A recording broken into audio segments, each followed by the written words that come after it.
Magandang umaga guys. Andito na po kami sa Lipata, Surigao.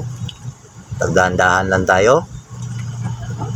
Dahan-dahan lang tayo guys ha, kay madangog yung daan guys. Masama kasi yung mukha ng katabi ko guys. Ay, yung ano pala, ulan. Masama yung panahon. Ayan guys. Dito banda guys, dito banda, ito. Kita nyo, ayan, kita nyo dyan. Tingnan nyo, yung salamin ng, yung kalsada parang salamin guys, no? Kaya ingat lang, huwag yung pansinin yung driver kasi hindi pa yan naliligo. Tapos dito tayo guys. Yan, malapit na tayo dyan sa Port of Lipata. Tatawid tayo ng abroad guys, ng Katarman. Padre Burgos, para makapunta na tayo ng Leyte, no, para diretso ng Maynila. Ayan. Huwag niyong pansinin yan, huwag niyong pansinin yung driver. Diyan lang yung malaki dyan. Kita nyo? Ayan. Tapos dyan banda guys. Ayan, hindi marunong yung cameraman ko guys.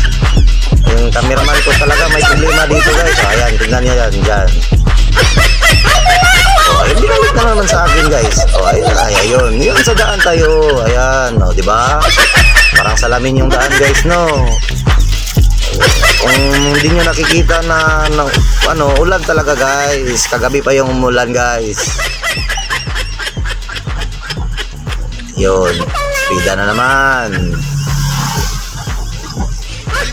So, dito naman ako mamaya guys, para pagsakay namin ng barko.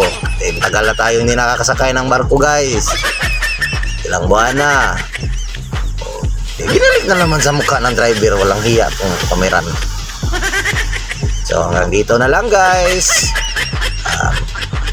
Maraming salamat. At update ko na lang kayo mamaya sa sa sasakyan namin, kung anong barko yung sasakyan namin. Depende yan kang boss kung anong sasakyan namin. Kaya maraming salamat guys.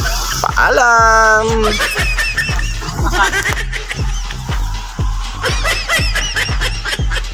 Walang hiya talaga tong cameraman ko. Andito talaga tinutok sa, sabi ko daan lang yung kunin eh.